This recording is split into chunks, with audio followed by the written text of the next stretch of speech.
Hello everybody. Today I'm just swapping my 046 back over to winter operation because temps are dropping. Got a few more things to do around the yard, but temps are starting to get cold. So I figured I'd go over when to swap it over to winter mode, why we swap it over to winter mode, and what swapping to winter mode actually does. So the first thing you do is swap from the HD filters, which have the ring around them, to a standard filter, or if you still have them, the old Arctic filters. These modern pleated filters are better than the Arctic filters in all seasons. Good general purpose filters. The heavy duty filters with the extra band, the pre-filter band, are the best for summer. And if you have a foam air filter, you don't gotta worry about it. Next up is coming to this. As you can see here, having the blocker in the top is for summer mode, having it in the bottom is for winter mode. The swap for this is 10 degrees Celsius, which is about 50 degrees Fahrenheit. Swap it over down there, and it allows warm air that's been preheated by the cylinder to come into the carb box, which to prevent your carburetor itself from freezing. The final step is this. This is a snow guard. It goes on your recoil cover, and it just helps prevent snow from being sucked up in and into your flywheel and stuff. This is for negative 10 degrees or 13 degrees Fahrenheit. So that's what you do. Now it comes to the why do we do it. We swap the filters over to help keep the tune in check, which you should be retuning your saw almost every day if it needs it. But using the heavy-duty filters, they're more restrictive as they filter out fines a lot better than these filters. So they do lean out the saw, and with cold weather, you can get into very lean conditions running those filters because it's so restrictive.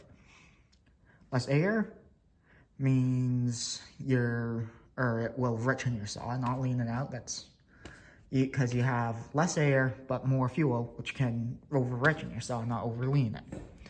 The reason we swap this over is, as I said, to introduce warm air into the carb, which keeps your mixture in check.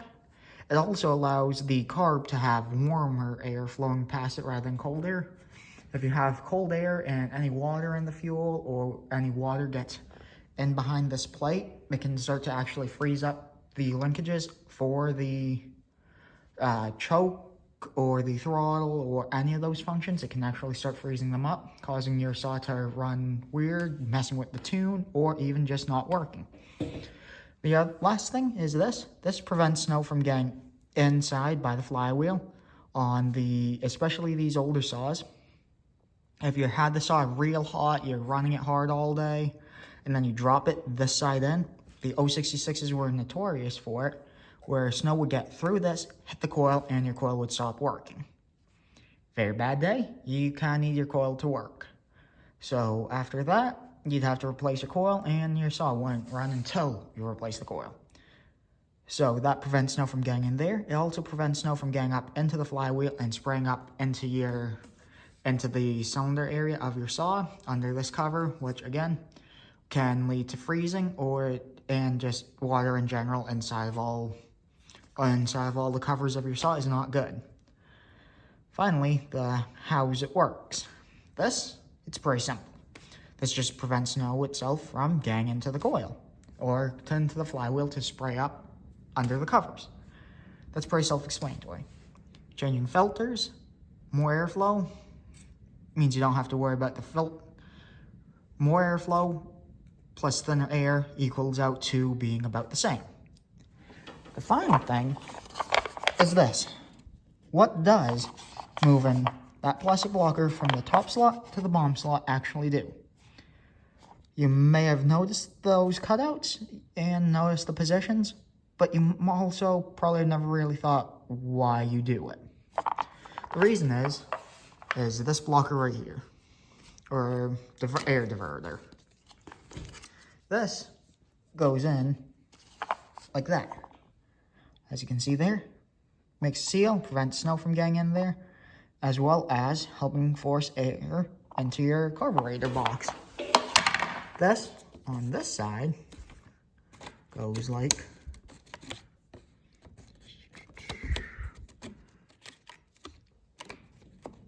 that. Hold on, kind of hard to do on here, like that. Again, helps prevent snow from getting up into here, and if you look in it, you'll notice you can see the fins. Remove that, put that over there. That little spot right there takes warm air that has been ran through this, warm, dry air, because this prevents the snow from getting in it. The flywheel spins this way, forcing air up through, across the fins this way, and out over here. That's where your cooling air exits. That's also why, even when running pipes, I run those heat shields. That just helps keep the hot air where it needs to be. From there, some of the air bleeds out through here. That pre-warmed air, due to taking heat from the cylinder fins, flows through this. Get that back in there. Try and do it one-handed while holding the camera is not the easiest. Flows through there, through this. And again, flows into here. That warm air then gets diverted through this, now open channel, and into this box. This box is where your carburetor draws fresh air from, through the filter. So that takes warmer air, not warm, but warmer, from here around here. That just helps to keep your carburetor warmer, and it helps to prevent freezing of the carburetor. Finally, you may have noticed there's some gas pooling there. That's because I kind of overfilled the tank, and I needed to take this off. But yeah, I kind of dropped the ball there. That's part of the reason you don't overfill your tank, because you then have to deal with it leaking. You should always leave air room in your tank, and this time I just didn't leave enough. Try it out. This is just your tank breather. I